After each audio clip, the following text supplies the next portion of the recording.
Hello दोस्त, आप सभी का स्वागत है अपने YouTube channel MS coaching classes पर। हम मुकेश साहनी आज लेकर आए हैं क्लास 12th का केमिस्ट्री का VVVI सब्जेक्टिव क्वेश्चन। ऑब्जेक्टिव दोस्तों पूछा जाता है, इसमें कुछ ऑब्जेक्टिव बताएंगे बिहार बोर्ड इंटर एग्जाम 2024 के लिए। चलिए दोस्तों, आए हम लोग क्वेश्चन देखते हैं और इसको अर्थ समझेंगे बहुत ही अपने भाषा में, अपने लैंग्वेज में। चलिए दोस्तों देखिए, क्वेश्चन है कि द्रव स्नेही तथा द्रव विरोधी कोलाइड में क्या अंतर है। जो द्रव स्नेही है, स्नेही मतलब दोस्तों होता है स्नेह रखना, किसी प्यार प्रेम रखना। तो द्रव प्रेमी, द्रव विरोधी, विरोधी मतलब दोस्तों दुश्मन भी कह सकते हैं। कि द्रव स्नेही तथा द्रव विरोधी कोलाइड में क्या अंतर है। कोलाइड बताए थे दोस्तों, हम लोग पढ़े थे पिछले क्लास में कि कोलाइड जो होते हैं, इसमें जैसे एग्जाम्पल में समझे कुहासा देखे थे जिसमें लाइट के कण चमकते हैं यानी प्रकाश का। तो द्रव स्नेही तथा द्रव विरोधी कोलाइड में क्या अंतर है, इसको अंतर का आप हमको व्याख्या करें। इससे क्वेश्चन आता है दोस्तों। तो द्रव स्नेही एक टर्म लिख दिए दोस्तों, एक टर्म लिख दिए द्रव विरोधी। एक लिखा हुआ द्रव स्नेही, एक लिखा हुआ द्रव विरोधी। तो चलिए दोस्तों, अब देखते हैं अंतर क्या क्या है, सभी का अर्थ जानेंगे अपनी भाषा में। यह अस्थाई होता है, यानी कि द्रव स्नेही का कोलाइडी जो विलयन है, द्रव स्नेही का कोलाइडी विलयन अस्थाई होता है। इसको हम जहाँ रख दें वही रहेगा, एकदम परफेक्ट हो गया, अस्थाई हो गया दोस्तों। ये अस्थाई द्रव स्नेही है, इसको हम क्या कर सकते हैं, घटा बढ़ा नहीं सकते हैं। परफेक्ट है तो परफेक्ट है। जैसे एग्जाम्पल देखते हैं, कोई व्यक्ति बहुत एकदम मोटा एकदम तगड़ा रहता है, कहीं बैठ गया एकदम अस्थाई हो गया, जब तो उसे कोई नहीं उठाएगा, नहीं उठेगा। और उठोगे तो बाप रे बाप मजे कमी करता है, तो करता है इस तरह से दोस्तों। तो क्या होता है, अस्थाई बढ़ जाता है।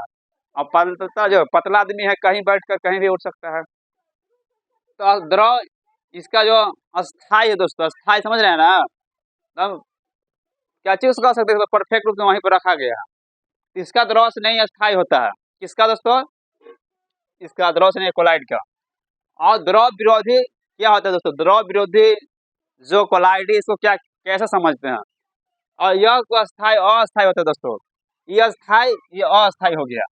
तो अस्थाई मतलब इसको घटा बढ़ा सकते हैं, इसको घटा बढ़ा नहीं दे सकते हैं। तो देखेंगे दोस्तों, टेपलाइजर देखे ना, टेपलाइजर जो घर पर रहता है, बिजली जो बताता है मापांक को घटाते गए। जब घर पर जो है कोई इलेक्ट्रॉनिक की चीज नहीं चलती है तो उसको घटाते हैं बढ़ाते हैं, घटाते हैं बढ़ाते हैं। तो अस्थाई है, इसको घटा बढ़ा सकते हैं।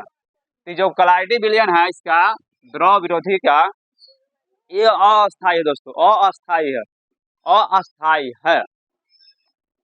फिर क्या है दोस्तों, ये लोग समझ लिए हैं। अब क्या चीज है, इसका प्रकृति कैसा होता है, प्रकृति इसका क्या है।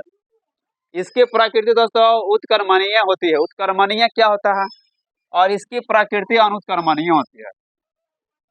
फिर से दोस्तों देखिए कि दूसरा अंतर में इसका जो दिया हुआ है कि इसकी प्रकृति उत्कर्मणीय और इसकी प्रकृति अनुत्कर्मणीय होती है।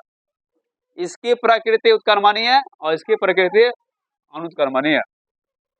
उत्कर्मणीय के दोस्तों होता है कि जिस शेप में है ना, इस शेप में दोबारा आ सकता है, इसका अर्थ होता है दोस्तों यानी आकार में। जैसे एग्जाम्पल समझते हैं कि जब देखते हैं कि जल को 0 डिग्री सेल्सियस जब होता है जल, तो बर्फ बन जाता है। तो जल बर्फ बनता है और बर्फ से जल बन जाता है। तो ये दोस्तों क्या चीज, उत्कर्मणीय होता है। तो जो इसका द्रव से नहीं का कोलाइडी विलयन का प्रकृति है वो उत्कर्मणीय है। समझ सकते हैं, जल को ले सकते हैं जो एक अवस्था से दूसरी अवस्था में फिर आ जाए। तो जल जो दोस्तों बर्फ बनता है, बर्फ से फिर जल बन जाता है। द्रव से नहीं दोस्तों, इसी को उत्कर्मणीय कहते हैं, उत्कर्मणीय। और इसका दोस्तों देखिए, इसकी प्रकृति का है अनुत्कर्मणीय। कि देखो यहाँ पर देखिए लगा हुआ है, ये उत्कर्मणीय है, क्या है, अनुत्कर्मणीय।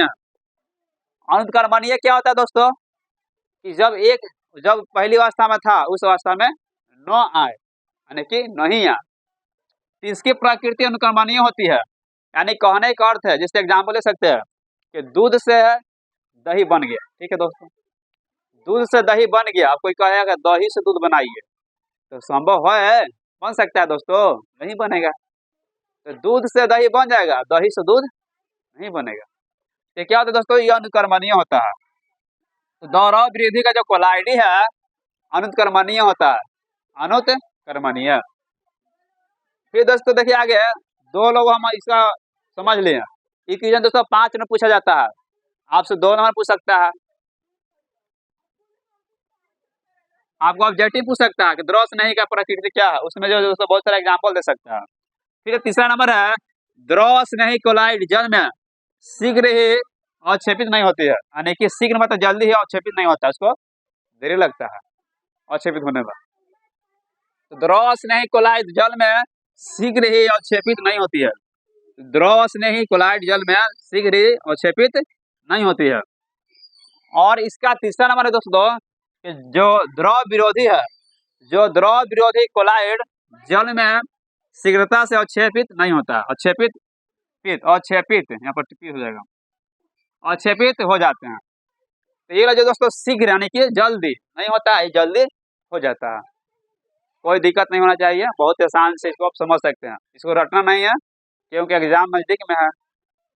समझ दोस्तों ना। चलिए इसको एक गाना सुनाएंगे, पर इसको देख लेते हैं। इसके कणों पर आवेश कम या शून्य होता है। आवेश मतलब से दोस्तों चार्ज। जिस तरह दोस्तों देखते हैं चार्ज थी पर इलेक्ट्रॉन पर माइनस, प्रोटॉन पर प्लस और न्यूट्रॉन पर नो चार्ज, न्यूट्रल, उदासीन। तो इसके कणों पर आवेश कम या शून्य होता है दोस्तों। इसे इसके जो कण होते हैं ना, इसका आवेश कम या शून्य के बराबर होते हैं। यानी कि आवेश 9 के बराबर कह सकते हैं अपना भाषा में।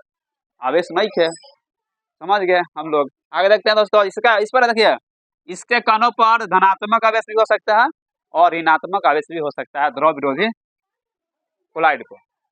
तो इसके कण क्या हो सकते हैं दोस्तों, धनात्मक भी हो सकते हैं और ऋणात्मक भी हो सकते हैं। इसी को बोलते हैं दोस्तों द्रव विरोधी स्नेही। आपसे क्वेश्चन पूछ सकता है दोस्तों, द्रव स्नेही किससे कहते हैं? इसमें उठा के बोल देना है। तो वह कोलाइडी विलयन जिसका प्रकृति उत्क्रमणीय होती है और यह अस्थायी होता है, उसी को द्रव स्नेही कहते हैं। द्रव विरोधी जो अस्थायी होते हैं, इसकी प्रकृति अनुक्रमणीय होती है। ऐसे हम लोग परिभाषित कर सकते हैं दोस्तों द्रव स्नेही तथा द्रव विरोधी कोलाइड में क्या अंतर है। ये बहुत ही दोस्तों क्या चीज है, केमिस्ट्री बहुत ही VVS एक बिहार बोर्ड इंटर एग्जाम के लिए है, बहुत ही इंपॉर्टेंट है। इसको दोस्तों हम लोग समझते हैं, आपके लिए बहुत ही क्या चीज है, जरूरी है।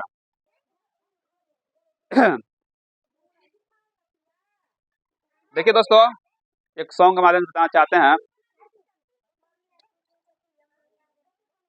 कि जाना भर पढ़ले दोस्त केमिस्ट्री, कि जाना भर पढ़ले दोस्त केमिस्ट्री, ओढ़ के रजइया, कि 1 फरवरी से हई इंटर के एग्जामवा, कि 1 फरवरी से हई इंटर के एग्जामवा, आ केमिस्ट्री में आता यही क्वेश्चनवा, कि 1 फरवरी से हई इंटर के एग्जामवा,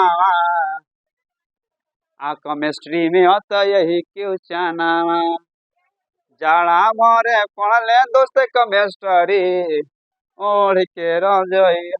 चलिए दोस्तों आगे देखते हैं। आप इसको स्क्रीनशॉट कर लीजिए, चाहे उतार लीजिए।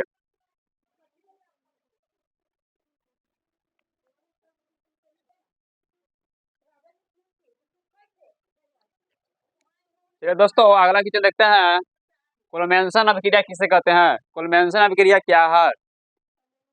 What is Clemmensen reaction? Clemmensen reaction किसे कहते हैं? तो देखिए दोस्तों दिया हुआ क्वेश्चन, एसीटोन, एसीटोन मतलब दोस्तों कीटोन होता है। एसीटोन का कौन सा उसमें है, डाई मिथाइल है या अलग का है, इथाइल मिथाइल है। तो क्या दोस्तों, acetone dimethyl ketone zinc amalgam यानी कि ZNS की उपस्थिति में, यानी कि एसीटोन डाई मिथाइल कीटोन है जिंक अम्लगम। देखिए दोस्तों जिंक अम्लगम का सूत्र होता है ZnHG। जिंक अम्लगम यानी कि है क्या है, जिंक में जस्ता है और पारा है, Hg है। तो एसीटोन जिंक अम्लगम ZnH की उपस्थिति में हाइड्रोजन से अभिक्रिया करता है, तो किसका निर्माण होता है दोस्तों? हाइड्रोजन से अभिक्रिया करके नाइट्रोजन थी अल्केन का निर्माण करता है। क्या चीज दोस्तों? अल्केन। अल्केन ग्रुप का कोई भी हो सकता है दोस्तों, मीथेन भी हो सकता है, इथेन भी हो सकता है, प्रोपेन भी हो सकता है, ब्यूटेन भी हो सकता है। जितनी कार्बन रहेगा उतनी कार्बन की वो अल्केन का ग्रुप बनेगा। तो कोलमेंसन अभिक्रिया किसे कहते हैं दोस्तों? तो एसीटोन जिंक अम्लगम की उपस्थिति में हाइड्रोजन से अभिक्रिया करके अल्केन का निर्माण करता है। ये दोस्तों क्या चीज है? डाइमिथाइल कीटोन है। ये कीटोन का सूत्र है दोस्तों, इसको देख लीजिए एक बार। कीटोन का ये सूत्र है single bond CH3 single CH3 और डबल बॉन्ड O। ये क्या चीज दोस्तों? ये कीटोन का, इसको ऐसे लिखा जाता है CH3 COCH3 ऐसे लिख सकते हैं। ये क्या चीज दोस्तों? मीथ है। ये क्या चीज? मेथ है। मिथाइल मिथाइल तो डाई हो गया, डाई मतलब दो गो, तो दो मिथाइल ग्रुप लग गया किसमें? कीटोन में, तो डाई मिथाइल कीटोन हो गया। जिंक अम्लगम उपस्थिति में हाइड्रोजन से अभिक्रिया करके क्या करता है निर्माण दोस्तों? अल्केन का। क्या चीज हो गया? देखिए कार्बन संख्या 1 2 3, तो कार्बन के एक संख्या होगा मेथ, दूसरे को एथ, तीसरे को मेथ एथ प्रोप यानी कि प्रोपेन हो गया दोस्तों। क्या चीज का सूत्र हो गया? प्रोपेन का। इसको ऐसे लिख सकते दोस्तों, कितना देखिए CH3 और क्या चाहिए? CH2, फिर क्या चाहिए लास्ट में? CH3। ये दोस्तों प्रोपेन है।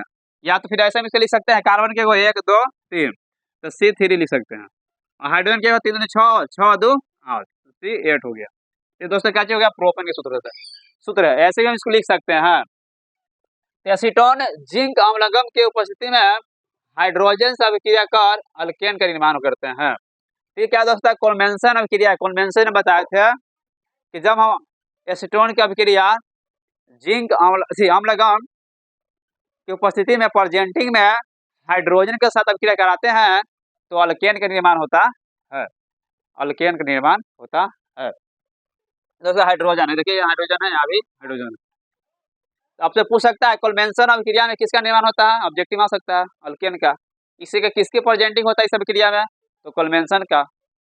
तो दोस्तों क्या जी था आज का मोस्ट इंपोर्टेंट 2 क्वेश्चन लेके आए थे केमिस्ट्री का बिहार बोर्ड इंटर एग्जाम 2024 के लिए। चलो दोस्तों आज के लिए इतना ही रहेगा। जय हिंद।